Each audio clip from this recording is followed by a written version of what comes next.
إمداده وتوفيقه وإرشاده، ونعوذ به من سيئات الذنوب ولا راد لما أراده. بيده الخير ومنه الخير، يفعل ما يشاء وهو على كل شيء قدير. ونشهد أن لا إله إلا الله وحده لا شريك له، هو أعلم بكم إذ أنشأكم من الأرض وإذ أنتم أجنة. فضله عظيم وجوده عميم، وله على كل شيء سواه الفضل والمنة. ونشهد أن سيدنا محمدا عبده ورسوله،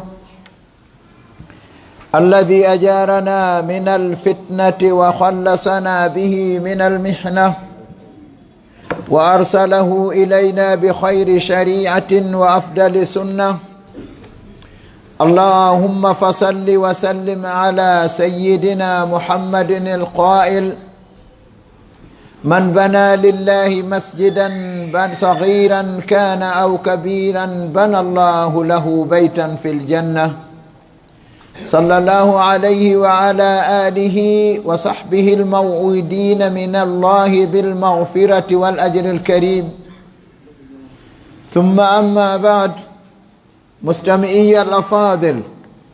حضور الكرام، أيها الحفل الكريم، السلام عليكم ورحمة الله وبركاته. فنسأل الله سبحانه وتعالى أن يبارك لنا في جلستنا هذه، وأن يجعلنا من الذين يستمعون القول فيتبعون أحسنه. هراي مسيبة الدبي كما بين المقدم حفظه الله ورعاه، فموضوع لقائنا في هذا المكان المبارك سيدور حول فضل بناء المساجد وإمارتها، نظرا لأهمية هذا الموضوع، ولا سيما في هذه الأيام، ولا سيما في هذا المكان، فكأننا في مشروع جديد. هراي مسيح بتدو به attorɗen ko ɓuni hanude kom yettugol Allah oɗo waɗɗo juulirdaji ɗin cuuɗi wonande dewal ngal. ɗe ngelino woodi cuuɗi goo kaka waale, cuuɗi goo kaka yeeye, cuuɗi goo kaka ñawnde, cuuɗi goo kaka jange, ko noon cuuɗi goo kaka piiji moƴƴinte. ɗum ɗo fof no mari inde, wi'e usine, wi'e bureau, wi'e magasin, wi'e suudu, wi'e labtane, wi'e école, kono fof ko cuuɗi. amma ɗeɗo juulirdaje ɗiɗo cuuɗi ɗi wonɗen e muɗum ɗo, nduɗo ko wondu e majji, nduɗo kan naaka ñawnde, wona ka yeeye, wona ka jange école, nduɗo haray kaka Allah rewe. ɓawo nde o waɗi juulirdaji ɗin, kanko subhanahu wa ta'ala rewirɗimo, o rerɗini kadi e darnugol juulirdaji ɗin toppitoɗi jiyaɓe makko ɓen, na jinnaji ɗin, wona na'i ɗin, wona dammi ɗin, wona piiji heddiɗi ɗin, ibadahu. ɗum harayyo joluka fondoji meɗen en marama hanowo en juulirdaji ɗin ka reweten Allah hen si wona ene.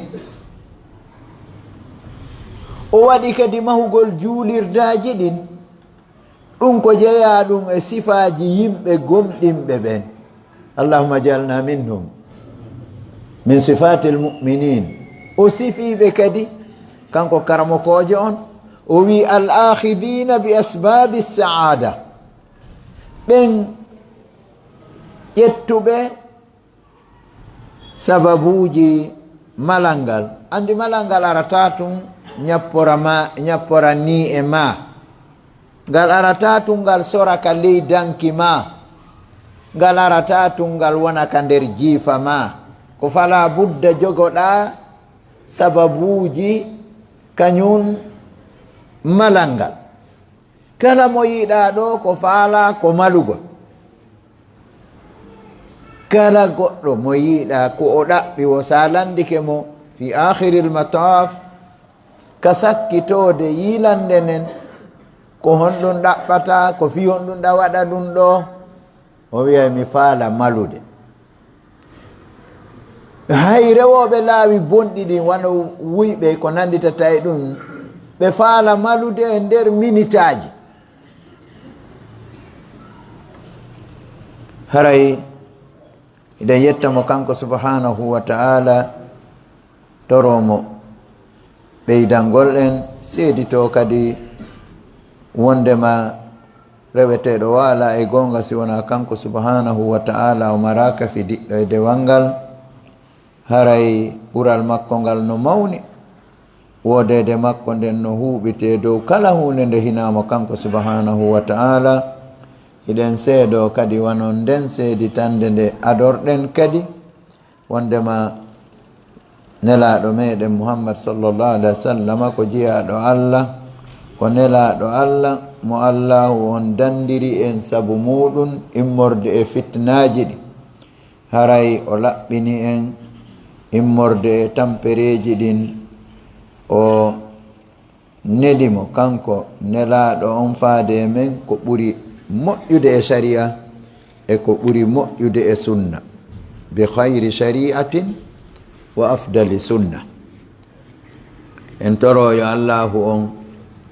juulu e dow oɗo nelaɗo bi mana yo allah manto e dow oɗo nelaɗo e ɓe makuɓe wondema man bana lillahi masjidan saghiran kana aw kabiran kala on mahanɗo allah hay bana lillahi kala on mahanɗo allah juulirde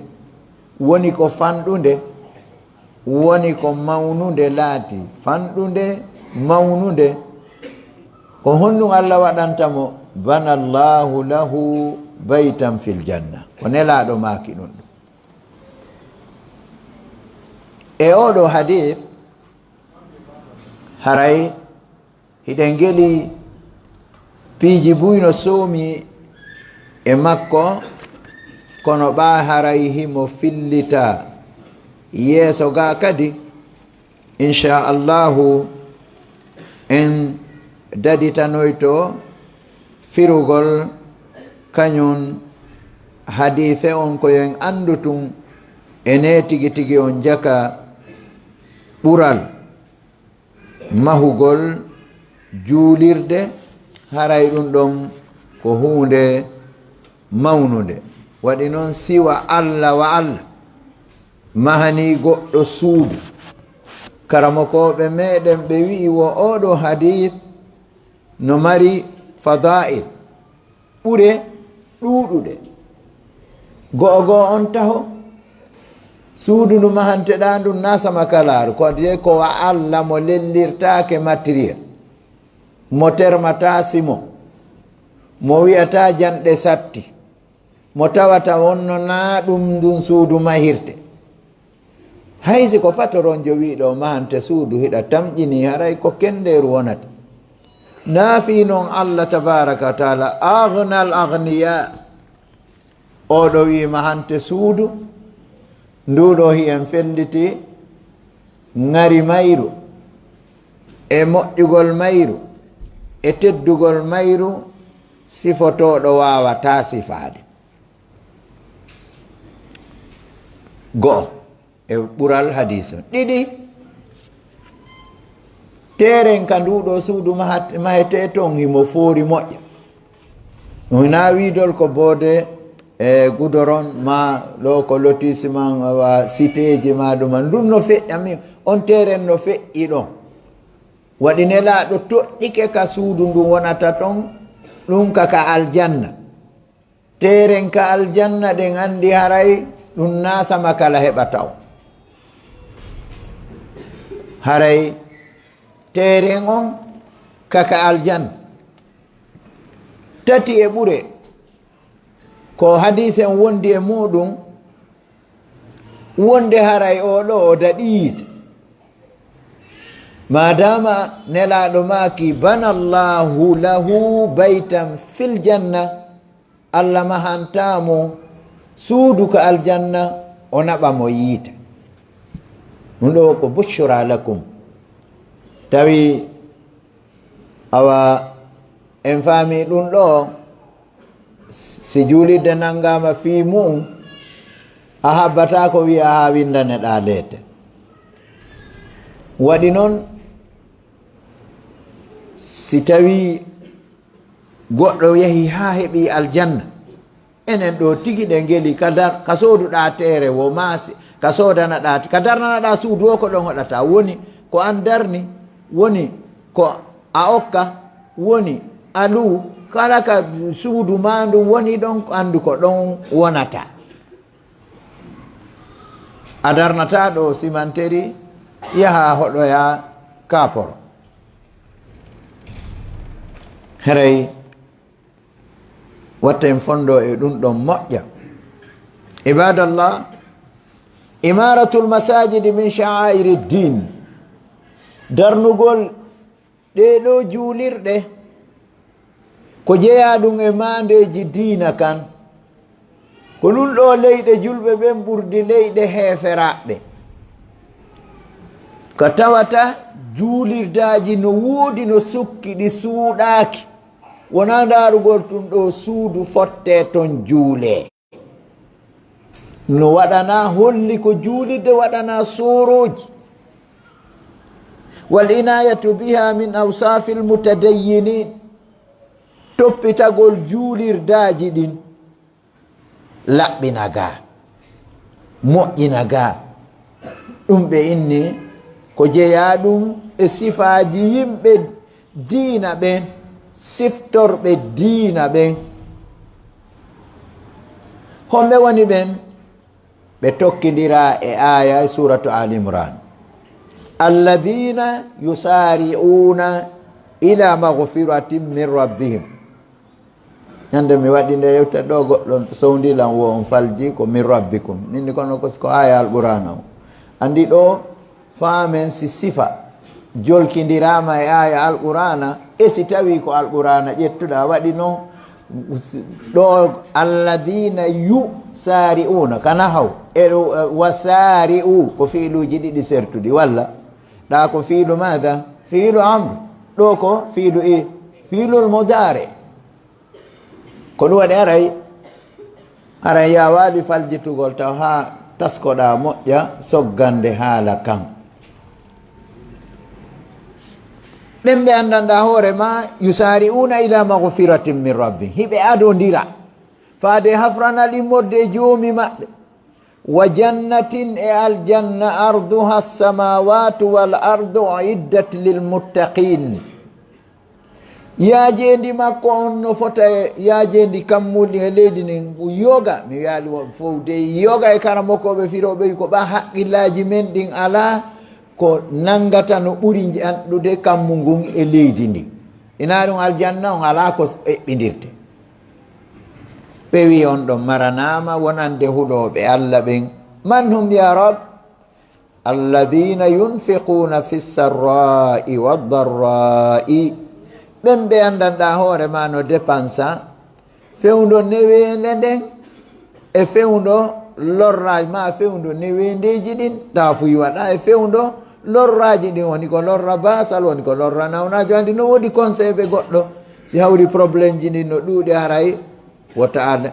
e nangu wigol ɗon hay ɗum marché ala crise no woodi ɗum e ɗum no woodi cheytane yaidukum lfaqra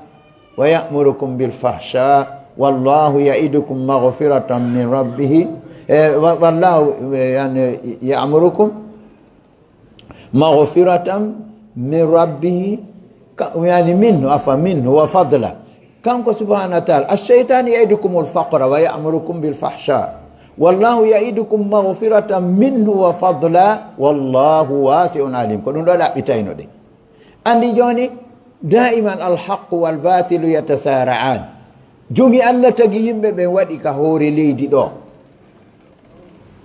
yani gonga e fenade no tippira, sheytane no dari ɗa no woni opposant jo Allah tabaraka taala. Haray watanen hilla e ɗum ɗon moƴƴa, jomirawo subhanahu wa taala no manti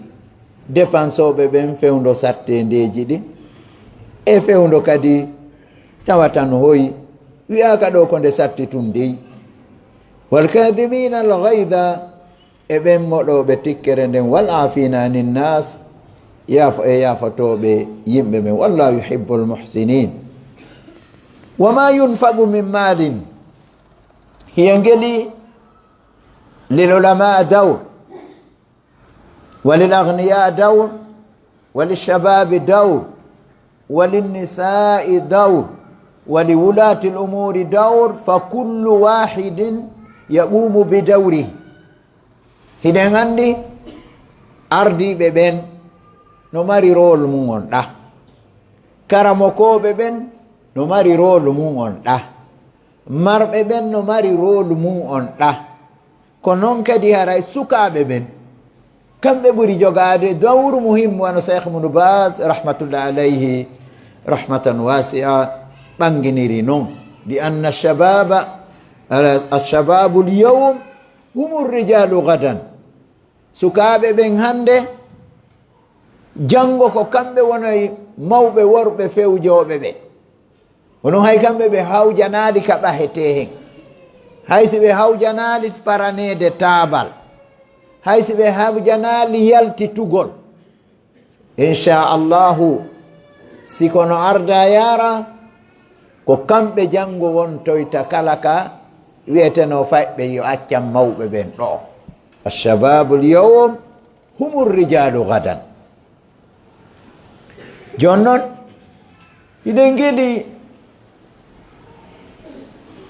tolagol ɗo yewta e daragol ka leggal ɗa yewta e waɗugol darsu ko noon e jabagol lande. eɗen andi ɗum ɗon ko woɓɓe go'o, ɗum ɗon ko karamo ko ɓen daranto ɗum e tullabul ilmi on wano ene yiɗuɓe janngugol no faala janngude. amma si yewti wano golleji doole ƴawnugol ɗo piiji ma, tippingol piiji ma ɓat waɗɗi e bannugol ngal tabal ɗo wona sifa ɓe mawɓe meɗen ɓahiɓe ɗo on nenete si fo ari tawi ɓeɗo Cheikh Alaji Moustapha en no ƴetta ɗo tabal ngal naɓa ɓe hutoto en enen sukaɓe. en andi sukaɓe ɓen kadi no mari taw ko noon kadi haray golleji jani ɗin ka diina hiɗen geɗi ko karam yani ko jooma jawdiɓe ɓen daranto golleji sattude par ce que andi miskino e miskino si hiɓɓodiri haray hono e nette e wiyata ko yurmede ɓeydoto kono ɓe duñata goɗɗum heña. andi si tawi étage didama haray hunjiɓe alqur'ana no woodi kono fen ɗon hina ɓowringol deftere Allah nden ɗaɓɓa sako simon no ɓuri ɗon ɓowri yani janngugol ma ɗon jusu hunjagol ma ɗon hadiseje temedere si goɗɗo addi tonu simon no ɓuri ɗum waɗi ko ɗum ɓantata ɗum. si wono yinon ha biniyatul hissi o lanni on tuma kadi si a faala addoya usine simon on haray ɗon kadi ko bindi landaɗo par ce que biniya on ko biniyatul hissi wa biniyatul manawi. biniyatul hissi maadi mahugol ko yiyete kon ko ɗum ɗo mahugol karola moƴƴina ga waɗa ventilateur jo waɗa climat enen kadi joni fewno en fuɗɗi hari law ɗum koye télé yiyeten climatiseur e juulide ko ɗum waɗita goto taƴo hay hunde mo wino en courant ka meɗen ɗo huɓɓay jongi bimbi ha jango haranat hari enen si kuran jokkodiri ñallal fof tun a faalete eggude hara yahuli joni kuran yahata beru ko yahata kon kontatake hari law se yii climatiseur e juulidde ko Saudi ma Dubai ma e photo ko ni jomirawo subhanahu wa ta'ala huwa almutasarrifu ay fil umur ko kanko woni yiltidirowo piiji ɗi wa huwa ala kulli shay'in qadir jon noon haray telemma si tawi biniyatul hissi on lanni gaynama karolede fowɗumannama on to ko biniyatul manawi juulugol ga julnugol ga jannugol ga waajagol ga waɗugol hutuba si hawri udura no woodi jaabagol lande go tawjihat wal irshadat ko ɗum haray on tuma ɗum ɗon no wiya biniyatul manawi ko ɗum ɓuri juutude dumunne waɗi ɗo jannugol juuɗe ko eta o ñande goo gasay to tawatara na ha ko ɗuman kono amma jannugol ga waajagol ga yani on e nette awa waɗugol hutuba ga haray yamira ko moƴƴi haɗa ko boni yilta yimɓe ɓen fewna ɓe haray ɗum ɗon ko ñande wo ñande jon noon hiɓe yetade en ko homɓe mahugol juuliddaji ɗin fewti ɗum a baaki ha windaneɗa leete defte ɗen haali no andi ɗo joni enen sen wattani hilla felore ɗuɗata jokkude yewto baɗi ɓe filloto won ko ɗeri addonɗe ɗiɗo ɗiri ko tato tun haaltaga qala llahu qala rasul qala al ulama fillo ɗen embere faamu men on firen e ɗengal meɗen ngal embere faamu men on ko si tawno hara ko wowlowo on akramakumullah windi deftere nden addori inneyo ɗaɓɓite est ce que o haɓida e woɓɓe wa joni hara ko compteur maɓɓe o windiri kono ɗe defte taw windanoma neeɓi to monno hara ko atti hay wowlowo on heɓede ɗum noon haray yewtere taw si yewtama andi taw yewtere diina ko catroplan loti sow wonde o wopa e tere ma on wonde o tumbamo wonde o ñefitamo onon ɗo fof ko on fulɓe arata yewtere sina wonde yewtete ton ko tawata ino wele si hawrodiri e masalan ko faalaɗa nande ko e tawata ko golle ɗe wonɗa wadde kono ñande kadi yewtere nde woni bil axe yiltodiri ɓawa o wantilateeri aroy e jikkuji ma ɗin kadi ɗi tawi tahara ɗin ɗon a yiɗa ɗi fergite nde ñande kadi haray ko a bambuno yewtowo on kono joni a tippinaymo andi na noon yewtere islamu nano ko ya bambu yewtowo on woni koko faalaɗa kon yewta woni hina madama an ko fi Allah wonɗa ɗaɓɓitude bichart tawa yewtowo on ko yewtitta wona kontol goɗɗo waɗi si neɗɗo dawa da'iya no jeeya ko perdinta baraji makko ɗin angal ihlas lillahi subhanahu wa ta'ala wa kadhalika koɓe innata kon honay nete wondema yottanagol hoore muɗum yottanagol hoore muɗum haray neɗɗo da'iya o waɗirta a watta mawdu e hoore goɗɗo ɗiɗi o tarorta gonga on kadi fiyo woɓɓe goo ɓe tawata neldaymo ma wallitotomo ta noon ɓenno wadde ellaji ma no yeyude ko harmi on tigi taaro ɗon fiita ɓen seytin nafoore hum makko wiyete kon manfaatu duniya aw hududu nafs ɗum ɗon taƴa ɗon haray o perdi kanko ko wiyano kon wa man ahsanu qawlan mimman da'a ila allahi wa amila salihan wa qala innani min almuslimin jon noon ɓe wi wama yunfagu jentoɗen moƴƴa o fagra ɗo ko o woni lubbu gogo on taho en andi taho manil amiru bi bina'i lmasaji waman illadi ragaba ko humbo woni yamirɗo yo juuɗidaji ɗin mahe ko humbo rerɗini en andi ko Allah e hombo e nelaɗo makko waɗi nelaɗo maaka tasinako yamira wama yantiqu anil hawa in huwa illa wahyun yuha allahu zakka lisanahu an takallumi bil hawa jon noon haray heɗoɗen ɗo moƴƴa wama yunfagu min madin dépensatake immorde e jawdi mal ari sigatu nakira fi siyaqi lisbat yadullu ala alumum jawdi wo jawdi kullu ma yuntafa'u bihi kama qala ba'du alfuqaha fa huwa mal kala ko naftorte hino wiye jawdi wama yunfagu naf'atake dépensatake min malin immorde jawdi wo jawdi fi bina'i almasajidi e mahugol juulirdaji ɗin wama tahtaju ilayhi eko juulirdaji ɗin haton jini faade e mum min al imamati watta'dhin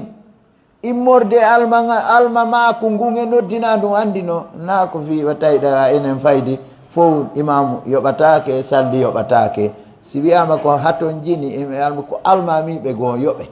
nokkeri goo no saudi dubai ko nanditata ɗum nokkeri goo ko hinaɗen leyɗe ɗon imam o yoɓete salliji on yoɓete kono noon inayo wi mi julnata simi yoɓaka salli kadi nayo wi mi noddinta simi yoɓaka kono si o yoɓama tahina kanko landi ko yimɓe ɓe watta barru fi o newo waɗi noon si tawi wagu toon heewi ɗo sallijo on no madina imamujo on no madina ko ɗum addata ɓen na darane en ɗon goɗɗo ko feƴƴana en ɗo ko ɗum addata goɗɗo honno en nette juulano o juuliri wo waɗi noon o jogaki fiqi hassalat andi ɗo alma maku naɗo ɓe aɗa ɓatti juulirde nden dey maɗa jeeya e darnuɓe ɓen dey maɗa jeeya e fewjoɓe ɓen dey wona alma maku naɗum ɗum kadi suɓirtake laabe e timbi e timbo de si tawi timbi mara gaynowo ara ɓe faɗi par ce que ka darnugol état siji ɗo e wata wide simo laabe darniɗo be mo timbi darna ɗo be mo yani ko laabe e timbi e timbo darna ɗo ɗum ala si timbo tun tawi teɗo quartier on fof ɓe darni pita ala hen onno e nette timbi de fof ala ɗon onno e nette marɗo ɓe pottoto to ko noon kadi si tawi wiyama ɗo alma mako tawi ɓe laabe ɓe gaynata ko misal tumi woni wadde de hara ɓe laabe ɓe monanaki aade ma ɓe pita ɓe tawi ɓe laabe ɓe gaynata haray na goɗɗo fanni ɓe geɓal ko kamɓe woni ala hen geɓal laysu min ahlil imama mi sikki en famodire nde yewtere ɗo na kontor awa diwe ɗen tati e yiigoy ɗo madina e wata wiide ɗo komo laabe ɗo magasin laabe ɗo timboɗa timbiɗa ɗum ala koye ɓuuɗo feere wo ko udditata koye ɓuuɗo feere wo so tateren darna ɓe wiyata kadi otoje ɗen ɗo ɓamo timbo heeɓi on e nette e landi criselwal be laaɓe heɓa ma ɗum be ami on e nette timbi heɓa ɗum ala ɗum woni muskila meɗen e tuma suɓirgol suɓirgol alma mako ngun yani honne nette diwe ma hikko ma ɗa darni kabirde juulirde si a farara finetere ma on no tokkodiri e juulirde sa gaynata gaynata karmo ko sa wata ɗo doginde oto ɗo si hawri tawi a wi joni an kadi ɓa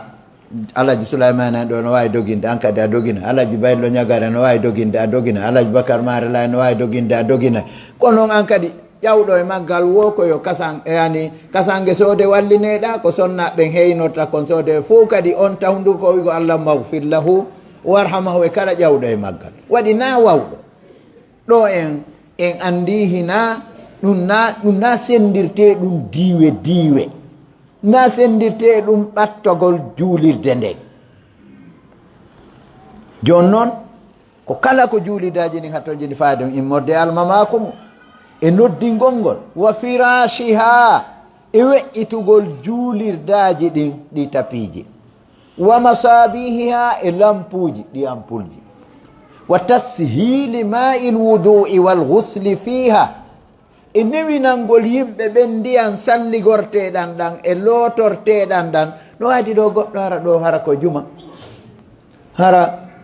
kaw mo iwri to wata yiltitade masalan mo loosi ɗo ha kobaye amma mo loosi ɗo ha to wari mo faala julde ka markas ɗo ɗo yo ya ha koboya juula embouteillage mum o arta ɗo o loote o ton o arta ɗo wona yo artawa no woodi duusuji ka loote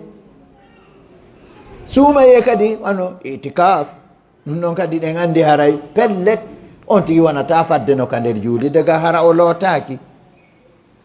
wa tandifihi lilmutatahirin e laɓɓinalngol juulide no wandande yimɓe laɓɓinto masalan ka salligete tawa duusuji ɗi no laaɓi poyi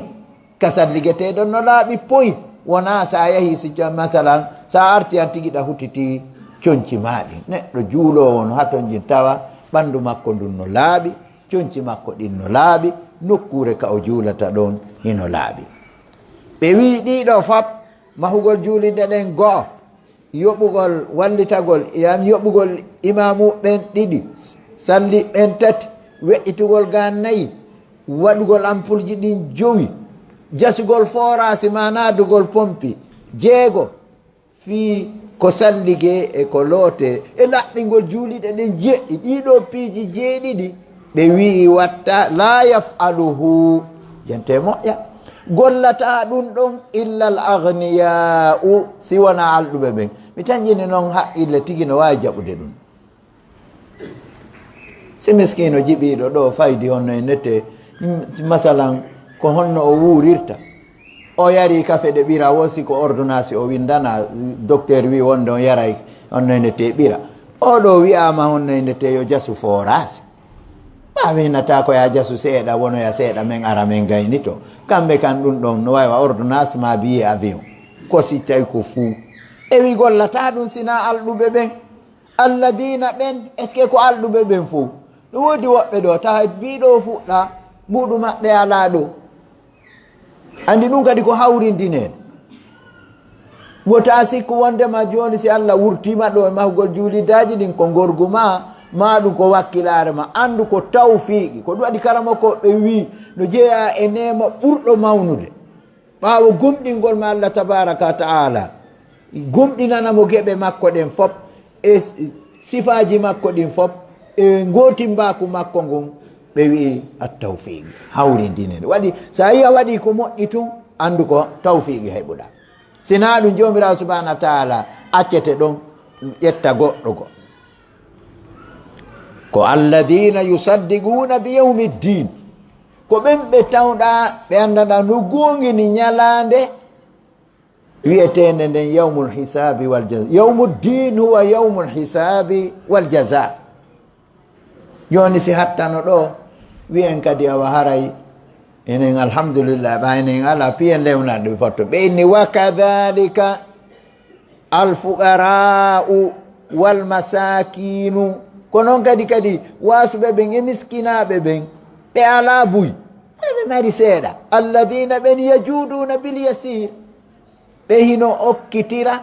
kamɓe kadi ko famɗi kon wa huwa inda allahi kabir wa huwa inda allahi kathir tawa ka Allah ɗum no ɗuuɗi par ce que ɓenni goɗɗo marɗo wulure itti temedere marɗo temedere itti sappo marɗo sappo itti mbuuɗ ɓe wi wo ɓeɗo tatono mo kara ko usuru malihi ko sappaɓal jawdi makko ndin on tigi itti haray wa kullu shay'in ahsaynahu fi imamin mubin Allah wi ni haray ayeji alqur'ana ɗen ɓatun waɓutu meɗen on ko leere ko 30 minutes okkaɗe waɗi leere tawi arabu jangete pular jang andi joni si tawno ara en fama e masalan ko wowlaga o haton jinaka goɗɗo firi harayno ɗum ko 22 minutes ha gaynen ɗeri ɗin fuu ma ɗum 25 minutes kono haala arabu kan siko inerde tan okkaɗen haala arabu kan ƴetta 20 minutes pular ngal emise mum ɗen ƴetta jelu 40 minutes o yiwano ko haram makka e madina ɓe waɗa e hutuba 17 minutes namni 15 minutes 20 minutes fama alluwal yaajungal enen ɗo ƴetta sengo ɗerol tawa ko wonay 1 heure de temps 30 minutes 50 ma 45 minutes 50 minutes jon noon ayeje alqur'ana ɗen ko shahidu on tun sappoto ɗe en natata e soggugol firo ko hakkunde karamokoɓe firoɓe alqur'ana firanoɓe yimɓe e talibaɓe firanaɓe gayni e wonɓe e firude ko ɓen tinatano tooliɗo o tagota jaɓude yaltude ɗum ɗo wawɗo jannude tafsir alquran no satɓe meɗen ɓe ko noon kadi ma talibajo jannguɗo o tippini alqurana on karama ko makko si ala ɗo hatta o fiina o hatta déclaration wondema wa ko usage en vayasi darsu ala yo allah danɗen tawde ara duɗal ngal fof ko noon wayi na ɗum kadi ñande usage en feƴƴini kadi ɓe surro e usage ɓe arta ɓe surra duɗal ngal surrugol duɗal ngal ko angal honɗum ko angal jannginowo naam haray wallahu taala yaqul allah towɗo on kadi wi joni noon eski ko wonɗo kadi ba ko heɓuɗo simon wo ko heɓuɗo feere wo ko heɓuɗo mbuuɗi no waɗi ko adi ɗum allah wi innama yamuru masajid allah innama yamuru masajid allahi man amana billahi walyawmi alakhiri wa aqama alsalata wa ata alzakata wa lam yakhsha illa allah fa asa ulaika an yakunu min almuhtadin wa lam yakhsha illa allah dare ɗo moƴƴa on andi ɗo ko ɗum waɗi say fawzani hafidahullah wa ra'a ka deftere irshad hiɓe ɓangini ɗon wondema imanu o ko kañum woni sunture kala golle moƴƴe ɓe maki hayka aqida hiɗen andi le al aqidatu awalan law kanu yalamun kono ɓe maki ida kana al imanu sahihan kanat al aqidatu kadhalika sahihatan wa ida kana al imanu batila kanat al aqidatu kadhalika batilatan nun hadha qawlu shaykhana allama hafizahullahu wa ra'ahu wa thabbata haray ɓe maki ande ko wurnitata juuliddaji allah ɗin premium to ko on gomɗinɗo allahu on gomɗini ñalande sakkitino waɗi ɗiɗiɗi no ɓuuri mawnude ko gomɗinte kon waɗi a yiyo ɗiɗiɗi a yiyo yi allah wo dargal a yiyo dami dargal wo dargal go'o o ñinni julde nden ɗiɗi o itti zakka on tati o hulali illa llaha walam yakhsha illa llaha o hulata hay e goto siwana allah tabaraka wa taala mi wiyaali de wano feetuɗo ma ɗum piyowo ma ɗeɗɗo lorrowo wondema ɗum ɗon ko wiyete hawfu tabi'i wona hawfu l ibada sendiniren hawfu l ibada wa hawfu tabi'i yigol ma ɗo bareru feetuɗo yigol ma ɗo cangol yolowol hula yigol ma ɗo boddi hula ɓeynima ɓeɗo ko waroɓe ma ko ɗeɗɗoɓen ma ɗum wonna e nette jogiiɗo finkari ɗum waray ko hawfu tabi'i wono hulgol ɗo ta goɗɗo yani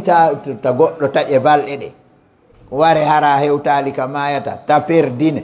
ta kale ronka heɓude ɓiɗɗo ta kale ronka heɓude jawdi ɗum ɗo haray ko hawfu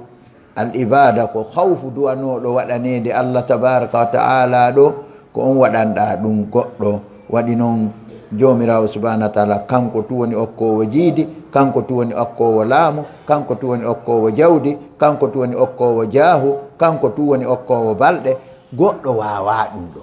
goɗɗo noon no wawma wallude ɗo heɓa ɓeygu kono watama wallude heɓa ɓiɗɗo goɗɗo no wawma ɗo de honne ndette wallude e dogandema ɗo de fi ɗaɓɓere laamu kono goɗɗo wawatama lamminde ko noon kadi honne ndette haray goɗɗo no wawma wallude ɗo heɓa pilasi kono goɗɗo watama arsikude haray o hara o hulali si wona allah taba allah wino tañƴinaka ɓeɗo laato jeyaɓe e fewɓe ɓe fa tuba liman razaqahu llahu malan laaɓal wona ni onmo allahu on arsiki jawdi yamuru bihi lmasajida andi wawgol meɗen hurufaje ɗen ko daruri ma ɗum ko wajib yamuru e yamuru fatuba liman razaqahu llahu malan yamuru bihi almasajida walmadarisa walmustasfayati laaɓal wonani onmo allah arsiki jawdi tawa himo wurnitira ndin jawdi juuliddaji ɗin ɗo arɗo ɗo hande wo machallah ko tawi o yiɗa dina wo ɓernde makko nden weltoto nder ga ɗum ɗo yiɗen felliti wona wi du'a tum waɗi ɗum ɗo pellet ko jiifaji mema du'a on goy no moƴƴi kono du'a on ko ɓaawo golle defte siira ɗen no ɓanginanay ɗum ayeje no ɓanginanay ɗum nelaaɗo sallllahu alayhi wa sallam konde ɓe wanno sababuji ɗin fof ɓe jogiti ittahada al asbaba on tuma noon ɓe toroɓenna ya rab aw allahumma haray si tawi woni are maali ɗo a waali a toriki allah tabaraka wa taala yo allah saaƴi ndiyam an si ndiyam saaƴi ko geeɗe fuɗanayma hay ɗum de ɓa kadi na an sankiɗen ɗo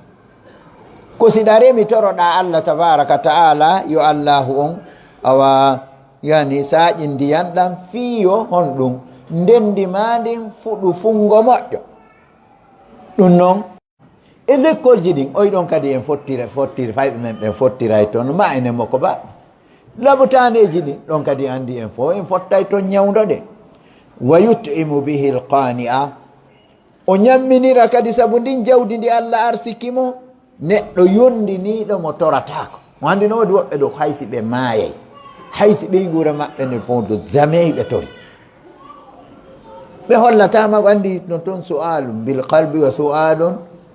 bil lisan andi wigo wallitela yandi on e nette wallitela yandi on e nette miɗo tori on e nette miɗo mari nawnuɗo miɗo mari sonnaji an ono jibini sonnaji an opéra ɗum nara nawi oɓe nene mum no maayi laabi jowi e nder ñal waɓutu kala nene maɓɓe maaya wona ɓeɗo tettoɗen ɓe gogon woɓɓe ɓe hara biro mum no yurmi no wuuri ɗum no yurmi sa yidde jawdi hara kamɓe hiɓe yelantako mo hay nawnugol paali kanko o yelanoɓe hiɓe maayi o yelano ɓeygu makko no jibiniri opération no waali donc ma no waali e clinique goɗɗo ta ɓeygu makko no yeeya ka makiti ma no jinda ka quartier ɗo ko angal kulol allah tabaraka wa taala neɗɗo no duwa jogade ko wiyete kon ghina nafs ɗum ɗo ko su'alum bil lisan amma su'alum bil qalbi ko jindugol ma bi haaja wa bi gayri haaja kaya oɗa yahaka oɗo ɗum kadi a yahata miskinaɓe kanka pat romɓe ɓen tuy yahataɗa kettina kollo e ma wiyani o aray de on mawla noppi ɗi wiya ɗo aray andi tun arɗo toragol ko fe o memay ka taw hanaka memede o ŋañay ka feɗɗa o haalay ko duwaka haalede o wowlay kadi ko hina goonga woni so rewiɗa goɗɗo korimo goɗɗo mo fokkituno ka goɗɗo go o yahata o inna yari miɗo fokkituno ka mon ga kono mi rewiɗa kaarijo o korinam ko mariray ɗin wa wonki makko awa aray ɗo fen ɗo piiji ɗin no satti aray ɓe no ndette ɗo kori nayi ɗon e jam he nani meɗen e jam kono fewdo ɗo kam alhamdulillah ko yettude allah nani ko yettude si a yettuno allah jottono hanno acca ɗum ba allah taguɗoma on yejjita fiima wal mutan rawi bitotoɗo wal ba'is al faqira e neɗɗo baaso yani mo ala hay hunde qala rasulullah sallallahu alaihi wasallam nelaɗo allah on maaki o andi ɗo en jangi ayam yo kadi se wi ene shirkoɓe ɓen ɓa pellet shirkowo kontatake ɗo man amana billahi walla on kontate toon ittema toon de shirkowo tawaka e man amana billahi kanko tigi fatiha makko on dey mo janga iyyaka na'budu wa iyyaka nasta'in wona gonga makko sinno ko gonga makko nu o wattano piiji go'o idha kana yasta'inu billahi khasa fastaqdimu al-ma'muli ala al-amili yadullu ala al-ikhtisasi ka fatiha ɗo si tawno ko na'budu iyyaka mumkin an ta'budu Allah wa ta'budu ghayra kono ka wiida iyyaka taqdimul ma'muli na'budu ala al ma'mul yadullu ala al ikhtisas ɗum ko tindinta koye dow hertinangol allahu on dewangal ko bimana ko an allah tummen rewata ko an allah tummen ɗaɓɓirta balla kotono hara tarkuru alaka keeci ma bakawol ka keeci ma ɗo ma ɗum on e nette binirina si ala ka ley dankima siko gongam wono buyɗo so wiyama dewal ndaare nder defte nde toɗɗiɗen nane al irshad ila sahih l itiqad wa raddu ala ahli shirki wal ilhad lisey fawsani ndaren ɗon ono e nette kaɓe yewti ɗon anwa'ul ibada nuneji dewal ngal du'agol ko dewal hoolorgol ko dewal hulugol ko dewal sidugol qawli ko dewal moƴƴagol e mummunteji ɗin ko dewal. Yani ɓe konti ɗon piiji yahoji 16 ɓe wi ɗiɗo fof ko dewal, hirsugol ko dewal. si mi wi hirsugol noon ara gelike ko hirsete kon ka na hirsugol ɗo yimɓe wiya ko dewalde ɗum ɗon ala to. joni sa hirsaytako koko fi Allah tabaraka, imma hirsa fi Allah, ma hirsa ko yeeya, ma hirsa fi koɗo, ma hirsa ko ɓeygure ma nde ñaama. hono a hirsata fi didugol, fi hottugol, fi eggingol jinna, fi ɓantugol hoɗo, fi kaarijum mi ala haalde hunduko men hewta to. kono andi ko hirsante kono ɗuuɗi ka goɗɗi hay ñamatake. hirsa hay ka yimɓe no kooja ha wayi wa karam, hirsa hokkitira bete yimɓe ñaama. nelaɗo wi, nelaɗo maaki qala mi fillito, qala rasulullahi sallallahu alaihi wasallam inna mimma yalhaqu lmar'a min amalihi wa hasanatihi ba'da mautihi, anduno jeeya e hunde ko tawoyta neɗɗo on immorde e golle makko ɗen e moƴƴi makko ɗin ɓaawo maygol makko. centoɗen ɗiɗo piiji. awalan ilman yani allamahu wa nasharahu, gandal ngal o jangi ha o gayni o sakitigal. jannugol ko sakitugol, noddugol ko sakitugol. hono ɓe karamokoɓe men to alluje ɓe jaaboto lande ko noon e nashrul ilm. kadalika honno nette waɗugol dawraji ko nashrul ilm, kadalika hunjingol alqur'ana ko nashrul ilm. ko noon kadi karamokoɓe wiyoɓangol goɗɗo o janga ɗum kadi ko nashrul ilm. ko noon kadi honno nette wallitagol jannowo on, fawtagol ɗo karamokojo jannowo tawa joni ɓa a fawtike mo darnanamo suudu ma ɗum honno nette fawtoɗamo dépension o yaha o jangguina ñallal ngal fop ɓe wii wo so heeɓi 10 a heɓay 10. an ɗa jeeya e nashirul ilmi, sakituɓe gandal ngal waɗi hari ko darsu goto heɓata feere ɓaawo futuro, ma ɗum darsu goto ɓaawo suba. joni o jangguina ñallal ngal fop waɗi mo mari ko dépense amo, o mari cuuɗum ka wona yoɓata luwas. ɗum ko noon e nashrul ilm. haray ɗon ko goo e ko tawoyta neɗɗo on ko gandal ngal o andini ha o gayni o sakitigal. par ce que en jangguino ɗo yontere hande ɗiɗi wiɗen zakatu al ilmi wami hiya adda'watu wattalim, noddugol ngol e janngingol yimɓe huwa zakatul ilm. karamo kojo beru ko gandal ko jogi ko fanɗi wo, si o janginta o noddata no wayi wa marɗo jawdi mo ittata zakka. go aw waladan salihan tarakahu, ko tawoji neɗɗo on si o maayi, ma ɓiɗɗo moƴƴo kono ɓuyidati salahatu bil walad, kono tongama moƴƴugol ngol ɗo e ɓiɗɗo on, na waladu wo waladu dey, ko aw waladan salihan taraka. amma sa acci woɓɓe no woodi ɓe andanɗa hoore, ɓe anduɗon mi andi ɓe ɓen noon si a faala accay bu andi so tawi ɓiɗɗo taw kelɗali andi ko noon haray ko nawiwa nandi tawa wa jiidi kulle ɗe andi wano gooki a taway ɗo honno neneru ndun daway, jigirru ndun daway, miñira hoy koye kolade ala mo dawata fo jiidi gooki marana fo. ɓiɗɗo lesi nafaali aduna ɗo yawmal qiyama do Allah wi ɓe nafoyta toon. mi tañƴinaki noon ɗiɗo e tato danditoto ɗum ɗo ngati yawma la yanfa'u malun wala banuna illa man ata allaha bi qalbin sadid. si ɓiɗɗo ma nafaalima aduna ɗo harayna janngo nafoyayma. haray ɓiɗɗo moƴƴo ɓe naɓa ɗo kaɓe darnoya ɗum ha si woɓɓe feƴƴini e ɗum ɓeya heddiɓe ɓe waɗanay on tigi tan fi niyatahu. ko noon ɓe geta wonde ɓe mahay ha ɓe gayna ɓe lanna juuliddaji ɗin 10 ha ɓe gayna ɓe fuɗɗito kadi. haray Allah no acci ɗon gurdam maɓɓe ɗan no acci ɓaɗi mbuuɗi ko yiɗon mbuuɗi ko mari kan yani programme mbuuɗi ko piiji ɗiɗi tan. ko aduna ɗo ko surrora e ko fowtinira ɓandu ma ɗum. yawmal qiyama ɗaɓɓira baraji heɓa aljanna. ko hena ɗum ɗo bi mujarradi khuruji nafsi min aljasadi aw min albadani intaqalat almilkatu ila alwara.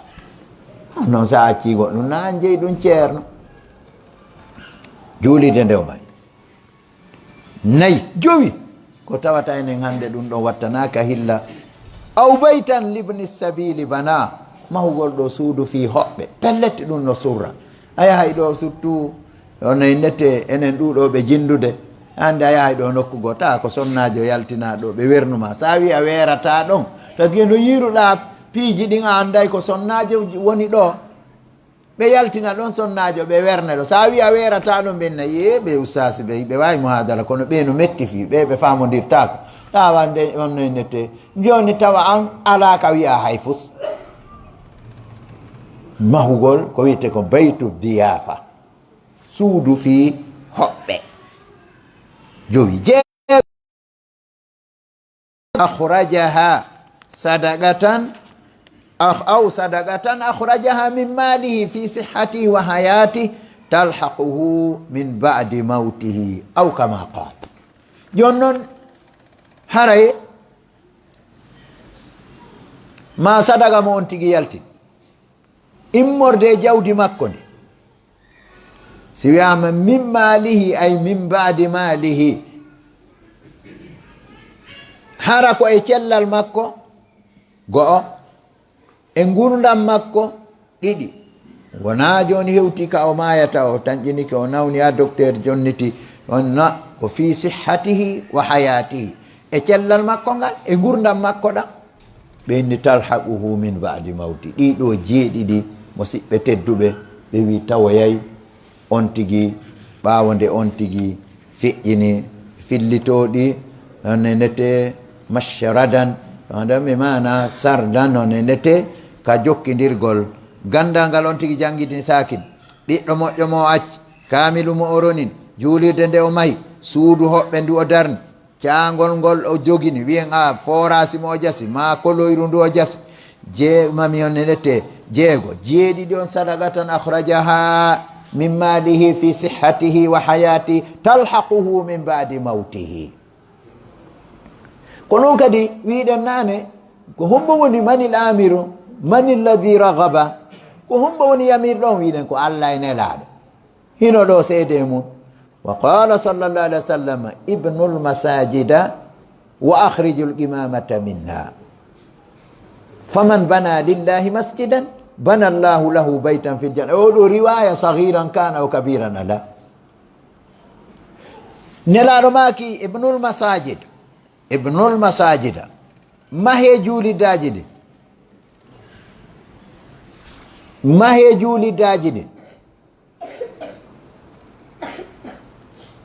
yaltine tuundiɗe ɗiɗi nder ton kala mahanɗo Allah juulirde Allah mahanaymo suudu ka aljanna faqala rajulun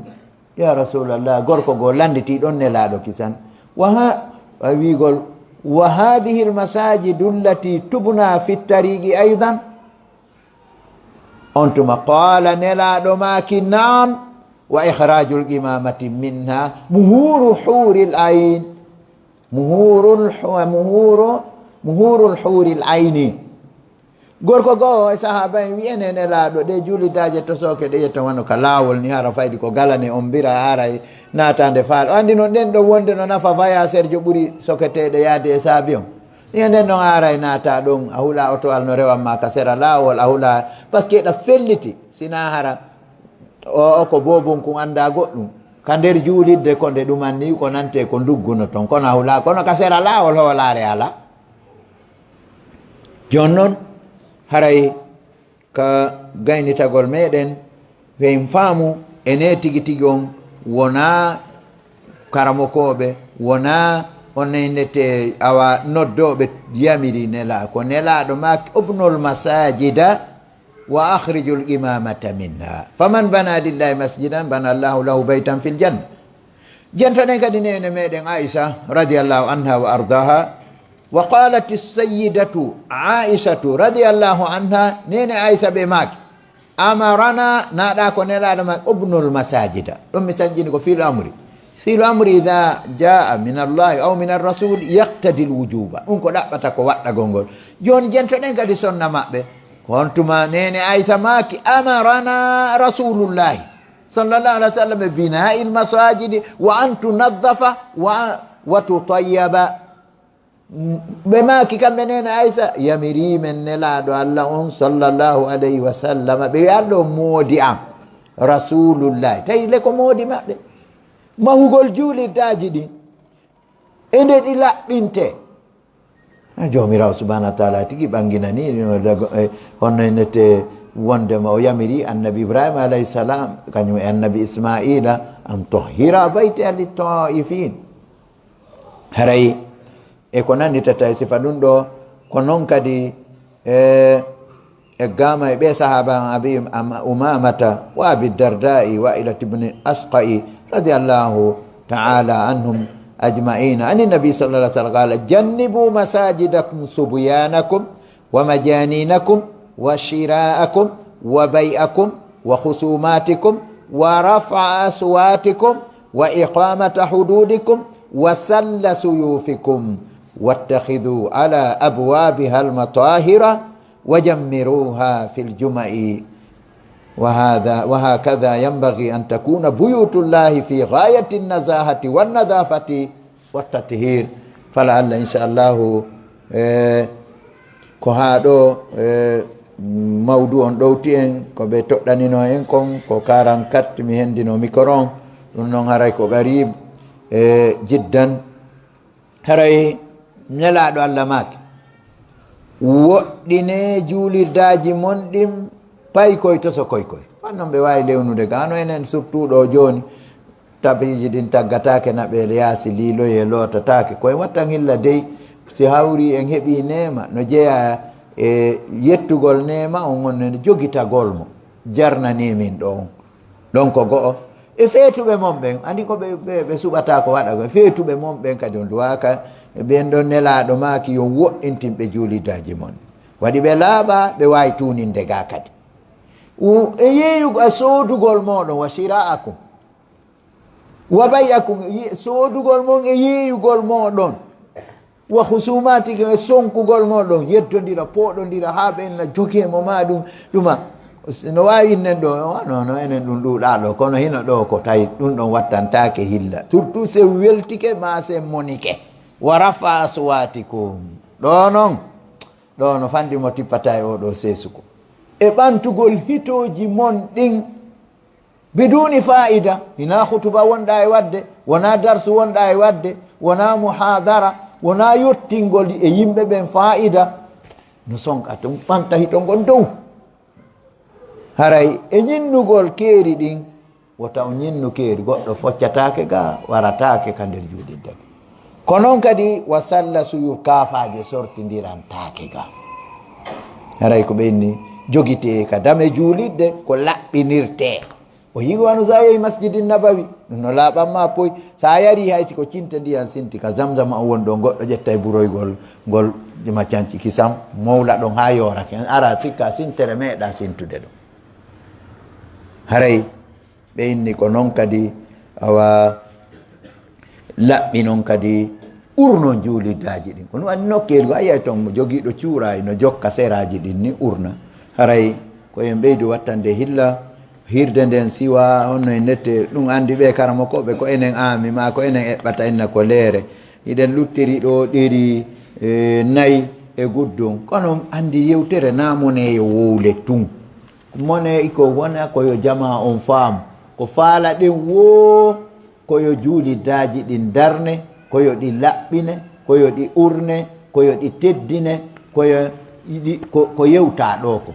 tawa kadi jawle ɗen hina e ko harmi iwi waɗi ko ɗon on tigi tamƴini haray himo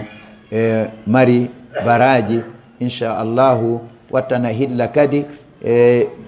kañum ɓe Allah arsiki jawle ɓe ɓe anda haray inchallah Allah no nemini ɓe yoɓe yettiri Allah nema on andi si a miijitike ɗo si Allah waɗima toreteɗo fewteteɗo wi'e wallite hunde kaari miijitoɗa siko an kadi yahayno fewta goɗɗo e haajuma siko sonnajo ma jibini amara coggu dammol siko biro ma feƴƴini hara ko haqiqa la gaddarallah wala samahallah amara paasi honno e ndette sa a nawni amara ko ñawdora si Allah waɗima fewteteɗo wona fewtowo yo andu haray ko e nema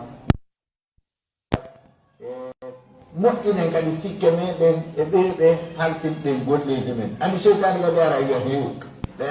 no toroɗo kono sa renaki andi morofiya on nayi nette anana ɓenna fi sabilillah fode mof goɗɗo eni wo yeeya a hoppina fi sabilillah fode mof o eni woyo fi sabilillah fode mof fi juuɗita andi womiɗo ɗomo meɗen tijji tumara wona wigol ko fi sabilillah fode mof way fi hunduko mon ko mina fi juuɗiddaji ɗi aray inchallahu en weltanike jama o en jarni jama bi husni listima'ihim inchallahu tabaraka wa taala yo allah newnan en darnalngol allah juuɗiɗa ɓeyimɓe waɗuɓe ɗo kadi iɗen duwanade ɓe fi dahari l gayb ɓeydanen ɓe kadi ɓeyimɓe waɗuɓe ɗo jongi e sooduɓe ɗum ɓe ma okkuɓe ma ɗum fewjuɓe no ɗo darni waɗɗo ɗo peeɓuɗo ma ƴettuɗo ɓurweete ma ƴettuɗo hayre ma yamirɗo yo darna ma adduɗo ɗo antigol ma vitirwa ma adduɗo ɗo climatiseur ma adduɗo ɗo tapi ma adduɗo ɗo yani on ventilateur mi torike allah ma karore ɓana allah lellir ma indakum yanfad wa ma inda allahi ba wa huwa agna al agniya mi torike allah allah mahan fof ko cuuɗi ka aljanna ɓe heɓali feere ɓe allah hokkorɓe ko waɗa kamɓe kadi allah mahan ɓe cuuɗi ka aljanna hada wa sallallah sallam wa baraka ala nabiyina muhammad wa ala alihi wa sahbihi wa sallam wa akhiru da'wana alhamdulillahi rabbil alamin togora ka bonni sino woodi an nani mi fuɗɗito ɗon yaltina ɓeren fiska